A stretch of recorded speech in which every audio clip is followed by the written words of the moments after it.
Casi siempre leemos bajo techo, en la intimidad, a solas. La lectura es un acto de recogimiento, pero hay libros que nos llevan a cerrar ese mismo libro y a salir a la carretera, al camino, como este libro de Jack Kerouac y como le sucedió al invitado de esta semana, Ramón, el más español de los rockeros americanos y el más americano de los rockeros españoles. También poeta, también literato, también grandísimo lector que descubrió con este libro iniciático a la edad de 18 años que él no quería quedarse en casa. Descubrió que él quería recorrer las grandes extensiones, encontrarse con todo el mundo y con las experiencias absolutamente lisérgicas y absolutamente iniciáticas que se cuentan en este libro y que nos va a contar él mismo a continuación.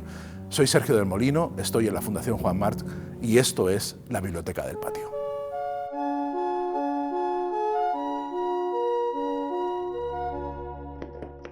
Querido Ramón, ¿cómo estás? Querido amigo, pues encantado de verte. No, yo encantadísimo. Nos oímos tanto y nos vemos tan poco, que verte siempre es un placer. No, es un gusto poder tener un ratito para charlar y para charlar de libros y para charlar de un libro que yo creo que es muy importante para ti y generacionalmente y para el mundo del rock también. Yo creo que es un libro fundamental, ¿no? Aunque se escribió antes de que existiera el rock, pero es el rock antes del rock. Prácticamente, sí, prácticamente. Yo creo que cuando me dijiste, oye, un clásico, tirar de clásico pues siempre es, en fin, hay mucho donde elegir, pero pensé, hombre, yo creo que este libro de Kerouac, En el camino, en la carretera, en el On the Road, es un libro del que se puede hablar, sobre todo desde la perspectiva de alguien que crece artísticamente con estos personajes, ¿no? Y gente que no lo ha leído y que lo lee ahora, siempre cuando leen te llaman y dicen, oye, qué bien ese libro, ¿no? Qué buen rollo, no he podido dejar de leerlo, sí. ¿no? Pues fíjate, yo pienso, a veces pienso que ha envejecido mal. Pues fíjate, mira, yo creo que tiene ese punto de que hay cosas que dices, esto ya es un poco difícil de digerir, pero si eres curioso y te interesan los personajes, yo creo que esa es una de las magias de este libro, porque yo creo que hay que romper una lanza a favor de Editorial Júcar Los Juglares, aquello que hicieron María Calonge y Mariano Antolín Rato, que publicó alguna novela muy interesante como escritor, pero hizo muy, muy buenas traducciones. Sí. Y aquella colección era donde podías encontrar las letras de Dylan por primera vez, las letras de los Doors, las letras traducidas. Sí, estaba también California Trip, ¿no? Exacto. Publicaban muchas cosas de la contracultura de hippie. Empezaron a sacarlo todo. Sí. Yo creo que entre ellos, Star y Ajo Blanco hicieron, y luego algunos de los que escribían en Disco Express, que era nuestra Biblia, intentaban hacer un Musical Express, un New Musical Express, un Melody Maker, ¿no? Te daban las pistas, ¿no? Cuando por fin aparece el libro y yo me pongo a leerlo, me entra una inquietud tremenda porque no sé quiénes son los personajes. Necesito saber si ese tío que aparece por ahí, el tal Old Lee, realmente es Kerouac. Quiero saber si este personaje, el Sal que está contándolo, es el propio Kerouac, y quién es el Dean Moriarty, que era un personaje extraordinario que se iba... Claro, estos personajes se acercan a nosotros con la música californiana, porque al final por ahí aparece el autobús maravilloso donde viajaban Grateful Dead y todo ese rollo de Cimo Ciriri y el LSD como abrir las mentes y tal. Y efectivamente es un libro viejo o antiguo, ¿no? Pero que si te pones en esa situación y te pones esa música o quieres ver ese mundo y tal, tiene muchas claves interesantes. Es un libro que yo he interpretado siempre como franciscano, porque es el libro de una gente que se hacen hippies antes de que existan los hippies, que ellos se llaman hipsters. Antes de que, no como los hipsters posteriores, los hipsters de entonces, y que se despojan un poco de todo y se echan a la carretera, evidentemente, a vivir la autenticidad de una forma, yo creo que un poco religiosa y trascendente del paisaje, de la comunión con el mundo, con el gran mundo, ¿no? A través de despojarse de todo y del desbarre y del desorden más absoluto de todo. Pero estamos hablando de los años 40, es decir, todavía no hay una banda sonora que es la que le ponéis después. El libro suena a rock and roll, pero no hay rock and roll por ningún sitio. O sea, a mí me parece más del pop y del jazz y otra cosa. Sí, claro. Porque se publica en el 57, creo. De hecho, se publica en los años 50 y se escribe en los 40, sí. Se publicó en el 50 y tantos. Y esta edición que hemos traído aquí es una edición que en realidad está en coautoría con los editores. Es decir, o sea, el rollo manuscrito original famoso se consideraba impublicable. Hoy está publicado, hoy sí que se puede leer el rollo manuscrito original, mecanoscrito original, que se llama rollo porque metían el rollo dentro es un rollo continuo y tal, ¿no? Y es como el rollo de la Torá, casi religioso. Y esto es una versión muy editada, muy intervenida por los editores. Y se hablaba mucho del estilo bebop, que sonaba como a jazz, sonaba como jazz improvisado. Que era Charlie Parker. Sí, claro. Este es como Charlie Parker. Es como Charlie Parker, sí. También por la heroína y por todas las cosas también que había. Por todo lo que hacía, ¿no? Yo, la verdad es que, claro, todas las novelas son un viaje, ¿no? Tú lo sabes perfectamente, ¿no? Y se habla mucho de si el viaje es un viaje interior, si el viaje no. He visto a personajes muy importantes contestar con claro que sí. Cuando le han preguntado, pero ¿usted está hablando de usted en su novela? Y dice, claro que sí. O sea, como, no voy a escribir una cosa, hay algo en mí que estoy contando, ¿no? Y no trata de esconder eso, porque si recuerdas el principio, yo he mirado ahora, el principio, claro, es cuando el tío dice, cuando yo conozco a este tío, es cuando de repente me di cuenta, acabo de tener una relación con mi mujer y tal, y me di cuenta de que este es el que me va a poner en el camino, ¿no? Y hace ese viaje real, ese viaje que va contando el paisaje, hace famosa la Ruta 66 de este libro, todo ese viaje y su propio viaje interior. Bueno, empieza a escribirlo en francés, ¿tú sabías eso? No, eso no lo sabía. Es que su lengua materna sí, es verdad, francés. porque era franco-canadiense, su madre era canadiense. Y él empieza a escribir el libro en francés, que es una cosa, no se sabe dónde está eso, alguien lo debe, en el rollo no está, desde luego. No, el rollo no está, el rollo está en manos, inglés. por cierto, del dueño de un equipo, no sé, de la NFL o algo así, que pagó una millonada por el libro y lo presta, ¿no? Lo deja de vez en cuando en lugares, para alguna escuela o tal, y pagó una millonada que no se sabe cuánto pagó a los herederos que queden de en el rollo, si no recuerdo mal, lo estoy hablando de memoria, igual me equivoco, pero en el rollo no estaban los nombres de los personajes cambiados. Quiero decir, eso es una cuestión de la edición. Luego, cuando se edita, claro. Cuando se edita cambian claro, y nombra, pero claro. la novela es estrictamente autobiográfica al principio. Claro, y habla y sale de Burroughs y salen todos. De hecho, hay un momento en una de las ediciones, que yo no la tengo, que ya han decidido quitar todo eso. Y además tampoco se entiende que lo censuran tanto, ¿no? Que la editorial Viking, que son los que tenían miedo a las demandas. Claro, que le daba, y ahora lo lees y dices, pues, cuando vas a hablar de Burroughs, si es Old Woodley, pero si ya sabemos quién era William Burroughs, ¿no? Si ya sabemos. No, lo sabemos ahora. Bueno, entonces verdad, claro, no era tan más, público. Sabían entre ellos, por lo menos, ¿no? Claro. Entonces podía haber difamación, podía haber cosas duras. Yo creo que fue un poco eso, ¿no? Y ahora, visto de otra manera.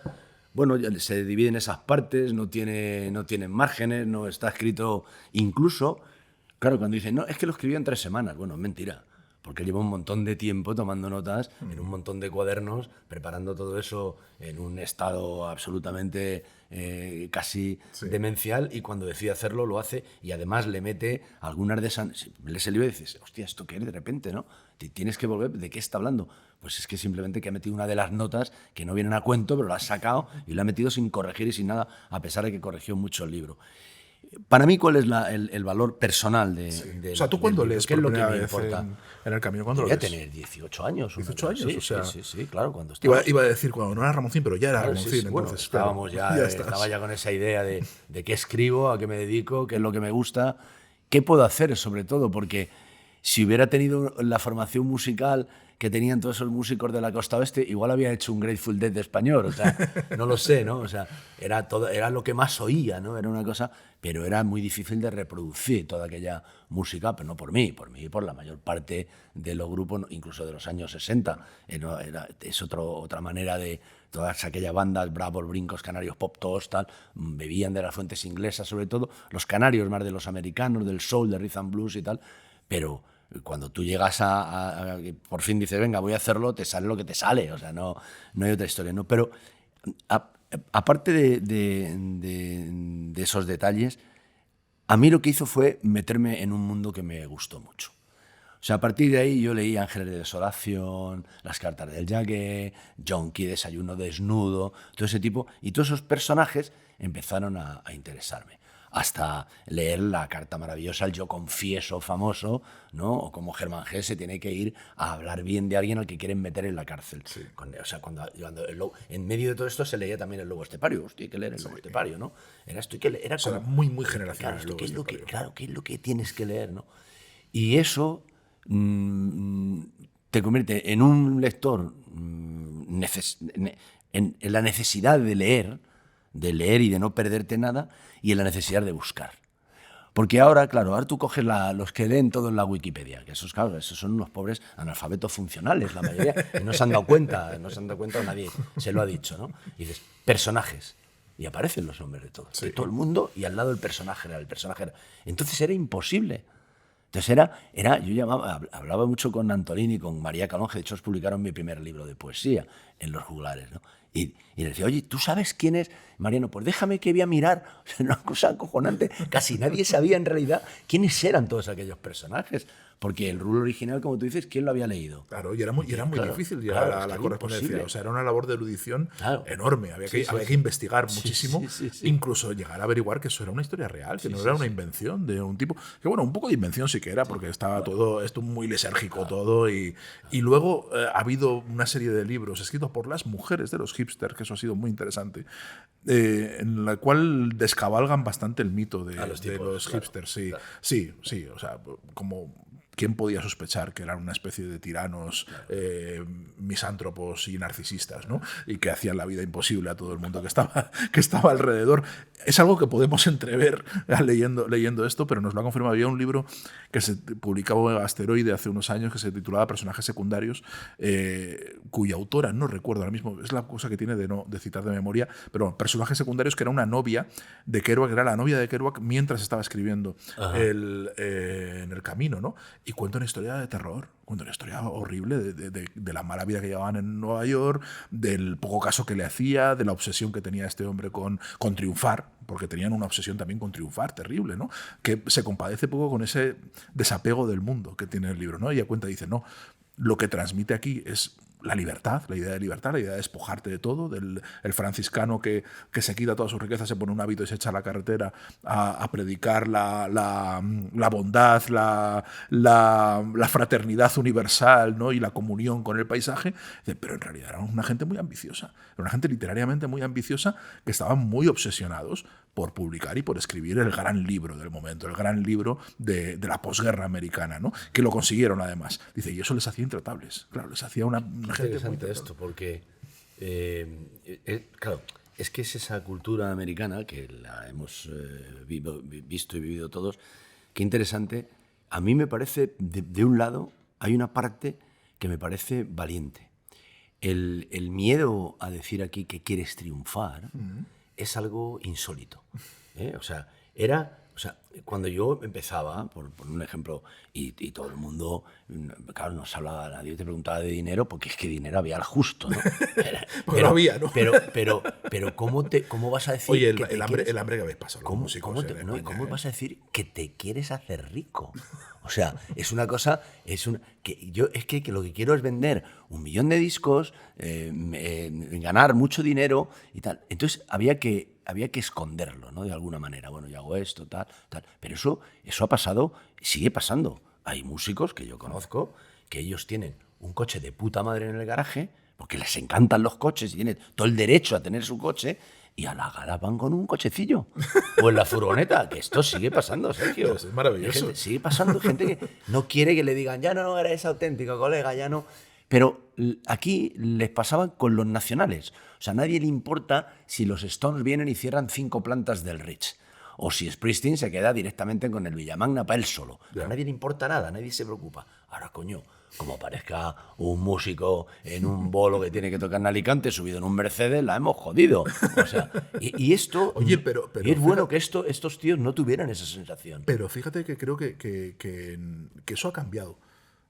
Y lo ha cambiado, por ejemplo, gente como Zetangana. Quiero decir, bueno, en cuanto sales de la cultura del rock, me encanta la eso. La cultura del rock en España es muy austera, es verdad, es muy de barrio, muy de calle y tal, pero llega Zetangana y además se burla de todo eso y hace una ostentación del horterismo, de los yates, de todo, ¿no? Sí, bueno, son los primeros que se ponen el oro y no lo esconden, claro, y tal, y todo eso, ¿no? Es una cosa que, bueno, sigue habiendo esa cosa, Pero yo creo que esa ambición de estos tíos la tenían también los músicos, todo el mundo quería hacerlo. No, Grateful Dead era una banda californiana que se juntaban en el valle y tal, de vecino, con Franz Zappa y tal, todo lo que tú quieras, pero la pasta, ¿cuánto cuesta esto? ¿Qué me pagas? Y tal. Claro, sobre todo en una cultura en la que el éxito se paga de verdad. Sí. Si tú tienes un éxito, te lo pagan de verdad, porque comprenden lo difícil que es tener un éxito.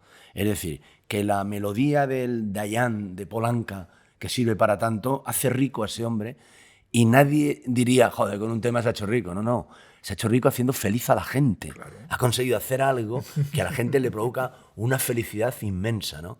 Aquí, sin entrar en esto, estamos en otra cosa, pero aquí hay gente que ha hecho muy feliz a mucha gente y hay una canción que todo el mundo tararea, que todo el mundo conoce y tal. Amigo, no da, ¿eh? No da ni el derechito de autor, ni que la toquen las orquestas, ni nada de nada. Y sería los 400 millones de hispanohablantes. Claro, y sería muy justo que eso no fuese así, ¿no? Y esto ellos lo han entendido perfectamente, ¿no? Sí. Y tíos, y luego tíos tan austeros como Neil Young, ¿no? Este tío con el pantalón roto y tal, es el dueño de una cadena de supermercados que van desde México hasta Canadá, ¿no? En un momento dado. Y luego gasta una parte de su dinero, tienen una cosa hay una parte que me gasto en hacer un concierto para los niños que tienen la misma enfermedad que mi crío, tal. Intenta inventar un aparato de sonido para que el chaval se pueda comunicar. O sea, hay ese otro espíritu, ¿no? Para mí, que estos tíos, en esto que este tío esté contando, se ve por debajo que está diciendo, que yo soy la hostia, o sea, que no soy cualquiera, que estoy escribiendo este libro y resulta que a día de hoy, esto sí lo he buscado, se despachan 100.000 unidades anuales de On the Road. Sigue siendo un libro muy, muy, muy vendido. Pero por favor, o sea, una burrada. Unidades, o sea, es que si lo piensas, la gran lista de las grandes novelas americanas, que se empieza a hacer en el año 90 y tantos por uno de los grandes periódicos, sí, le tiene entre los 100 libros escritos en inglés más importantes. Con el Guardián del Trecentene, o sea, con todos estos. Sí, está a ese nivel. Es una cosa acojonante. Yo esto era el único que me ha sorprendido. Digo, ¿cómo? Yo he pensado que ha vendido 100.000 libros en los últimos 10 años. 20 años, ¿no? 20 años, ¿no? Se despachan 100.000 libros en el camino. Quiero decir que este libro lo está leyendo un chaval en Marruecos. Sí. Y este libro lo está leyendo un señor en Sudáfrica y otro señor en Noruega. Y lo están leyendo, creo que a la edad a la que lo tienen que leer, porque es un libro que yo creo que lo tiene que leer a los 18 años. Sí, está clarísimo. Es un libro que es iniciático, es de adolescencia, es de salir de casa. Lo curioso es que se siga leyendo en un momento en que los chavales de 18 años no salen de casa, no tienen ni la posibilidad ni el impulso para echarse la carretera como se echaba. Porque creo que buena parte de la identificación que había con este libro, o que yo sentí también cuando lo leí de adolescente, es que yo tenía unas ganas locas de pirarme y de vivir lejos de mis padres y de no saber nada. Entonces, claro, esto era... O sea, te daban ganas, leías esto y te daban ganas de irte a la estación de autobús más cercana y montarte en el primer sitio que saliera, aunque fuera Soria, ¿no? Y quedaras... Y tú te imaginabas que Soria era Virginia Occidental o era el gran horizonte americano, ¿no? Pero ese impulso ya no se tiene tanto, en parte porque no hay posibilidad tampoco, o sea, no hay ha cambiado mucho la perspectiva del deseo también de tener una vida independiente, ¿no? Pero las circunstancias actuales. Dándole una vuelta al argumento, tiene sentido. Si no me muevo de aquí, me muevo en los libros. También. ¿Cuántos grandes autores conocemos que decían, si no han salido de su pueblo y han escrito de medio mundo y tal, ¿no? Entonces, Julio Verne, por ejemplo. O sea, si estos tíos, si ahora un chaval que no sale de casa porque está con las pantallas, ¿qué tal? Y ve que eso es un mundo, primero que le da miedo, que lo teme, que no sabe cómo hacerlo, que no... ¿Tú te imaginas un tío ahora de 18 años que se pone con una mochila 2 libros y se va por ahí? No puedes. Sin conexión, sin pantalla. No puedes. El autostop está prohibido. Está prohibido. No te puedes subir a un tren de cercanías. O sea, digo, de mercancías, como se suben ellos, ¿no? Hay cosas que no. Entonces, que de repente elijan un libro donde alguien le dice, oye, es que fíjate de qué va esto, ¿no? Fíjate de qué va esto. Yo, en un momento determinado, años después, como en el año 88 o así, conocí una niña, diré, Ivonne, una chica, no, nada de nombre conocido, que era una luz, pero era oscura por dentro, completamente. Vivía permanentemente, supongo que hoy lo llamarían una depresión importante, en esa cosa de ¿por qué la vida, no? ¿Esto de qué sirve, no? ¿Qué más me da vivir un año que 100 si cuando me muera me he muerto, ¿no? Voy a dejar más fotos, pero poco más, ¿no? Y cuando tú has pasado por eso, más joven, le regalé En el camino. No sé por qué. No recuerdo muy bien por qué. Le dije, te voy a regalar un libro que tienes que leer. Por esa lucha interior que tienes de lo que significa viajar dentro de ti, ¿no? Y le puse una dedicatoria que decía, la única manera de no morir es no haber nacido. Y estás muy bien viva. El padre encontró aquel libro, una chica más joven que yo, y el padre encontró aquel libro. Y entonces un día me encontré con el padre y le dije, jamás pensé que este libro, él lo había leído, era un poquito más mayor que yo, jamás pensé que este libro le iba a hacer tanto bien a mi hija. Mira que le he regalado cosas, mira que le he dicho cosas, mira qué tal. Yo pensé, hombre, un poquito yo también, un poquito de tal. Pero fíjate, curioso, ¿no? Esa es la única relación que yo tengo con una tercera persona con En el camino. Y aquella chica lo leyó y por alguna cosa se dio cuenta de algo y decidió hacer otro tipo de vida, ¿no? O sea, que a veces los libros sirven para eso y están muy bien, ¿no? Entonces, el que la gente que está ahora mismo tan encerrada, tan metidos en sí mismo, a mí me preocupa tanto, o sea, a mí me preocupa tanto que alguien pase por este mundo y no lea Hamlet. Pues yo soy un romántico y un tonto. Y me siento un tonto. O que no vea Cayo Largo, o Centauros del Desierto, o Los Santos Inocentes. Es decir, me parece que, hostia, ya estás aquí, esto es un milagro absurdo, es una trampa mortal, la vida y tal, pero mira qué suerte tienes que puedes coger una cosa tan barata como es un libro y sentarte una tarde y leerte un libro de Sergio del Molino. Y lo puedes coger de la claro, biblioteca exacto, de aquí, o sea, la biblioteca del patio, claro, no hace falta ni gastarse exacto, un duro y te sientas ahí. Claro, yo tengo con eso una gran pelea. Afortunadamente tengo hijos como tú, yo tengo 4 y algunos más mayores, y conseguí transmitirlo a esos, y son de ese tipo de personas, que quieren ver esa peli, que quieren leer ese libro, qué tal. Pero pensaron a la cantidad de gente que va a pasar por la vida sin... Joder, ¿cómo puedes vivir sin ver Cayo Largo? ¿Cómo se puede? ¿Cómo puedes perderte eso? ¿Cómo te puedes perder? Se puede. Que O sea, sí, yo no concibo las sí, vidas, pero sin se poder puede. se puede, o sea, sí. pero qué putada, ¿no? O sea, qué lástima, ¿no? Entonces, yo no sé, también soy un poco optimista. O sea, yo creo que tanto apabulle, tanta imagen, tanta mentira, tanta realidad virtual, tanta cosa, va a hacer que la gente recurra a esto. Porque yo estaba en la Feria del Libro y sigue estando llena. Sí.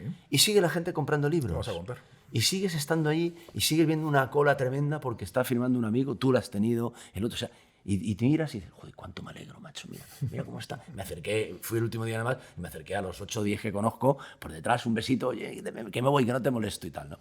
Pero qué alegría te da, ¿no? Y cuánta gente joven, por cierto, que está dispuesta a eso. Entonces, esa generalización, es que los jóvenes ahora, que no, vamos a ver, es aquí de todo. Aquí hay jóvenes que se levantan por la mañana, se ponen una bata, unas gafas, un montón de bolígrafos aquí y miran por un microscopio 16 horas diarias. Y las noticias de los avances, de lo que se consigue, son tremendas. Lo que pasa es que están opacadas por toda la miseria. La noticia es que el niño muerde al perro, no que el perro muerde al niño.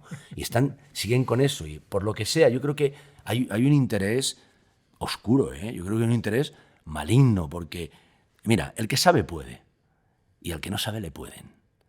Y eso está aquí. Y eso me lo dijo a mí un señor que nació en 1887, mi abuelo, que nació el año en que Buffalo Bill estaba de gira por España. Y me decía, el que sabe puede. Era su frase favorita. No te olvides. La ignorancia es lo que sirve siempre al que quiere ser el dueño del mundo. Pero eso quizás es lo que se ha resquebrajado más en los últimos tiempos. Sobre todo a partir del 15M, yo creo que hay una enorme desilusión y que esa idea del que sabe puede suena muy ingenua. Suena muy ingenua, y sobre todo cuando alguien ha tenido 4 másters y está trabajando en el Burger King y después de haber sufrido mucho y de haber tenido de haber seguido ese consejo y acaba pues en una situación muy precaria y estando muy lejos de poder tener en fin, ni siquiera acercarse a la vida que imaginó, que soñó. Creo que esa frase incluso puede sonar hiriente. Yo entiendo que puede sonar incluso hiriente, y de ahí viene un descrédito y y una decepción con toda esta mitología de la que estamos hablando aquí, que contienen libros como el de Kerouac, ¿no? Que es una idea del descubrimiento, de salir, de improvisar, de comerte el mundo, que parece que yo creo que a partir del 15M a mucha gente le suena ingenua. Le suena ingenua y de una ingenuidad perniciosa. Yo creo que esa frase como tal, como el que sabe puede, no tiene tanto que ver con la formación, sino con saber lo que está ocurriendo. Sí. Es decir, si ese chico está en el Burger King, que ha hecho 4 másters y que no encuentra curro, está decepcionado y le han engañado, ha sufrido la estafa social, ¿no? Hostia, al final, ¿qué ha pasado? ¿Qué coño está pasando con mi vida? Si no tiene la sabiduría, la otra, la que da la lectura, el viaje, el abrir los ojos, el oír música, el ir al teatro, el tal. Yo estoy hablando de una sabiduría más cultural que otra cosa, ¿no? No eres un pitagorín, me lo sé todo. Sí, lo sé, sí, es por ahí, pero creo que eso se ha contagiado. Sí, ¿tú crees? Sí, creo que es difícil. Voy a pensar en ello porque... Creo que hay una brecha, y creo que eso se ve además, en que yo no conozco ya los referentes juveniles. O sea, había antes... famosos transversales, digámoslo así, o referentes transversales, ¿no? Y lecturas que leían padres e hijos, música que podían escuchar padres e hijos, aunque se detestasen, pero se conocían mutuamente, ¿no? Y ahora creo que hay un muro de incomprensión enorme. Creo que hay una gente que lee El Camino, que lee a Kerouac, y otra gente que ignora completamente qué es Kerouac, y que cree que pertenece a una galaxia completamente distinta, y se instauró una especie de muro entre generaciones como no había existido hasta ahora, porque ni siquiera hay un rechazo. O sea, tú podías conocer la literatura de tus padres, que leían tus padres, para poder despreciarla, para poder decir, vaya tostón, vaya cosa rancia, vaya cosa... ¿no? Entonces, bueno, pero tú conocías esos referentes. O sea, te encontrabas los libros y te sonaban y sabías que eso es lo que lee tu padre, ¿no? O esas son las películas o el cine o la música que le gusta a tu padre. Y por eso la detestas. Pero la conoces. Pero ahora hay un desconocimiento, hay una cápsula enorme. No llegan ni siquiera a conocerla, creo. O sea, y los padres no llegan a conocer lo que leen y lo que les interesa a los hijos, ¿no? Y esa barrera yo creo que no ha sucedido nunca en la cultura popular. O sea, que la brecha generacional es más grande que nunca, entonces. Yo creo que sí. Porque ni ni siquiera hay una oposición. Si lo pienso, yo creo que sí, que es muy probable. Ni siquiera hay una oposición. Que es muy probable. Que yo cogiera un libro reaccionario en casa de Torcuato Luca de Tena y lo fuera a leer y mi abuelo me dijera, léelo, está muy bien, léelo, porque hay cosas que te van a interesar. Y leías ese libro y estaba retratado, porque los chiquillos eran los chiquillos, claro. Los problemas que tenían los problemas, el poema que le escribía uno al otro para que se lo diera a la chica, como si fuera Cyrano de Bergerac, sin saber quién era Cyrano de Bergerac, y hacerlo y tal. Y decías, ¿qué tal libro? Y digo, joder, me gusta mucho, ¿no? Y entre ese grupo de personajes de aquel libro, Edad Prohibida, me acabo de acordar del título. Edad Prohibida. Exacto, en ese grupo de personajes hay uno que es el malo porque es políticamente distinto, viene de otro barrio, se junta con esos chicos que veranean, no van de vacaciones, veranean en San Sebastián, estoy tratando de recordar, y ese es el malo del que se enamora una de las chicas, porque es distinto, pero que al final, claro, acaba en la cárcel, ¿no? Ese acaba en la cárcel y los demás vuelven al final. Claro, vuelven de esa. Pero tú lo leías y decías, hostia, no, si yo también le quiero escribir a Margarita, le quiero escribir, quiero ser estrella para verte y ser bosque y arroparte y ser un alto sueño y ensoñarte y ser llama de amor para quererte y tal y todo aquello, y lo que pegas en un papel y dices, a ver si se lo largo a alguien y se piensan que lo he escrito yo. Pero no era un libro mío, era un libro de mis viejos el que estaba ahí, ¿no? Y me provocó. Entonces sí, en ese sentido creo que tienes toda la razón. Claro, por eso me interesa tanto, me interesaría saber qué ven los jóvenes en el camino en Kerouac, porque los que se acerquen, los que lo están leyendo, los que lo estén leyendo hoy, porque me parece que esa épica del viaje es muy ajena a ellos. Tú, sin embargo, a ti la épica del viaje te emociona, te lleva a tope. Y que está muy vinculada, por cierto, con el trascendentalismo americano y con... Sí. O sea, realmente es un libro que se lee como muy revolucionario, muy contracultural, pero en realidad está plenamente insertado en la tradición americana. O sea, es un libro que remite a la filosofía de Emerson, remite a Thoreau, remite a los exploradores del siglo XIX, remite a Mark Twain. Sí, o sea, sí. el viaje del Mississippi está Mark Twain. O sea, es un libro plenamente coherente con la tradición americana y sin embargo lo percibimos como si fuera un bicho raro, ¿no? Y es el viaje, el echarte a andar y quedarte obnubilado por el paisaje es lo típico de la literatura americana, ¿no? El paisaje te subyuga, te condiciona, te aplasta, te hace entender la grandeza y la miseria del ser humano, y a partir de ahí empiezas un camino de comunión con la patria, porque al final hay un patriotismo también que está ahí metido, que te cuelan de rondón. Pero nosotros, que no somos americanos, lo leemos desde la épica del viaje. ¿Y tú cómo entiendes la épica del viaje? ¿Cómo la percibes? ¿Cómo la disfrutas? Es que en este viaje literario, como en muchos cinematográficos, lo que ha ocurrido es que todo ese mundo ha formado parte de nuestras vidas. Es decir, lo que yo puedo escribir de lo que me pase de aquí a Girona en un viaje, los lugares, los nombres, no han conseguido esa épica que tiene un sitio que se llama la tienda de Jack, o la Ruta 66 con la A7.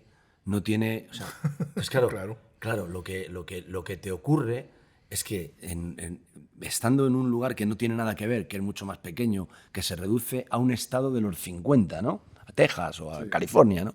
A un estado de los 50, y que no eres capaz de que todos esos personajes que tú ves o esos lugares tengan esa épica que les da el cine más que la propia literatura, te convierte en un lector un poco prisionero de lo que estás leyendo, en un lector que si al final yo cambio todos estos nombres por Pepe, José Luis, Manolo, el bar de no sé quién, la taberna no sé cuánto... Pues yo creo que tendría épica. Sería maravilloso, claro tenemos, que sí. Tenemos una tradición española de viajeros. Por eso decía que somos esclavos. Sí. O sea, hay una esclavitud en todo esto, ¿no?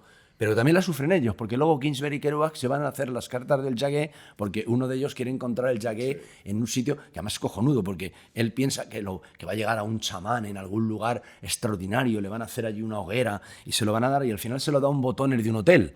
O sea, que es una cosa alucinante. Al final, en la búsqueda del Jagué termina con creo que es un botones, o un chaval que anda por ahí en un hotel. Ah, sí, pues esto lo tengo, mañana se lo traigo, ¿no? Y se acabó la épica y se acabó todo el rollo, y el otro esperando a que le contara, estoy llegando a tal lugar y tal, ¿no?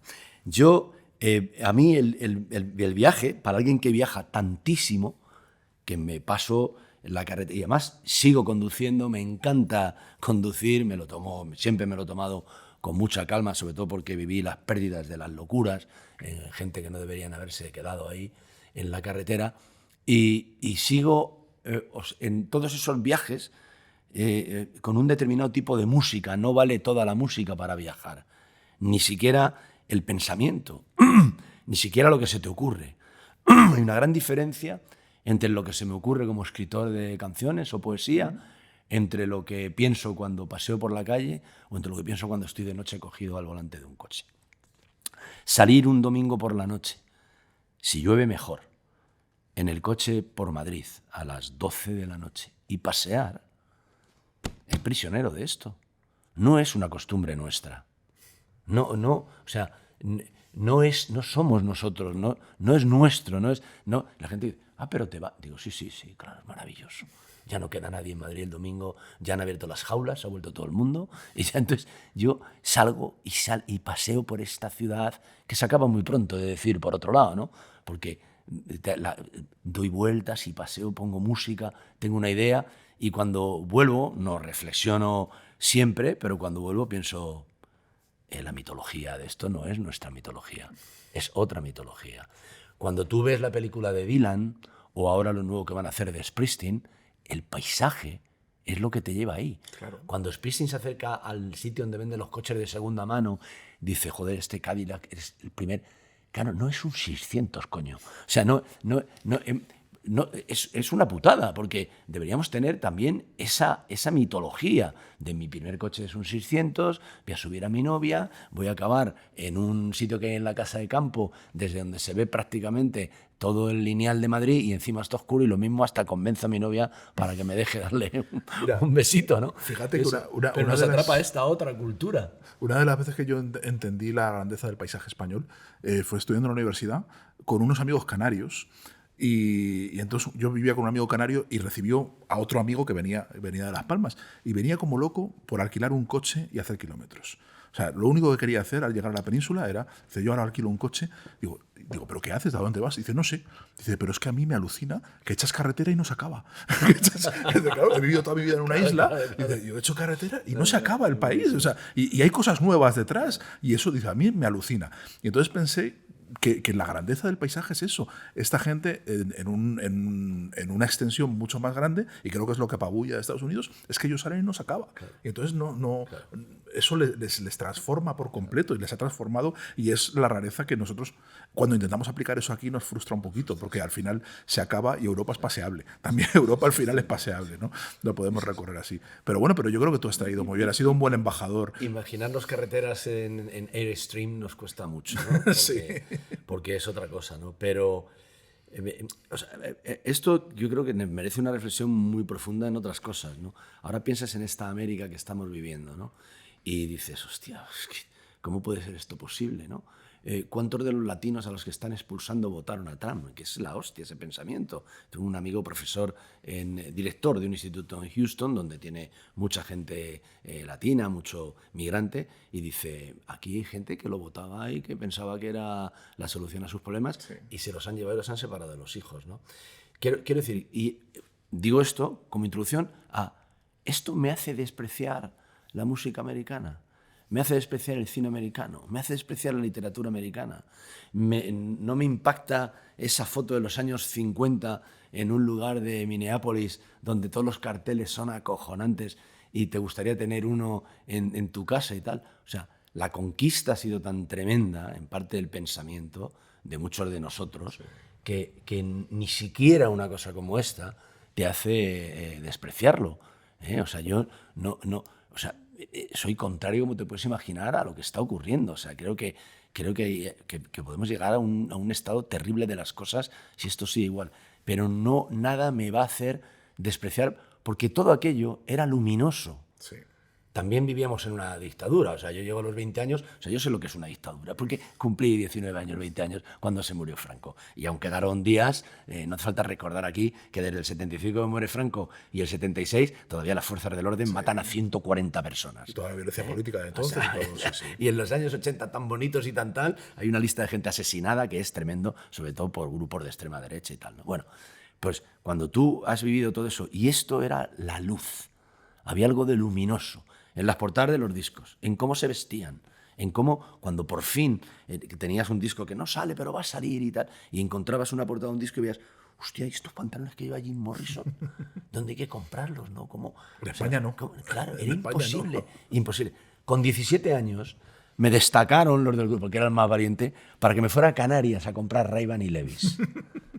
O sea, ¿quién va? Pues yo voy, no hay problema. Pero, te va a decir tu viejo, digo, yo le lío a mi viejo y ya verás cómo me voy, y me saco un charter. Iba en un charter, en un vuelo de Spantax, aquellos que se decían que las azafatas iban así apoyadas para tapar los agujeros de los aviones y tal, y me voy con la lista y las tallas de todos los pantalones, y que la gente quería, porque había una tienda Levi's en las Palmas de Gran Canaria. Claro, que era Puerto Franco. Y, claro, y se podía comprar Levi's. Y yo bueno, llegué de madrugada, ahí ya no podía dormir, me acuerdo, estaba en un hotel en la calle, no me acuerdo, bueno, para el lado de la plaza de Santa Catalina, muy cerca de una peluquería que se llamaba La Única y tal.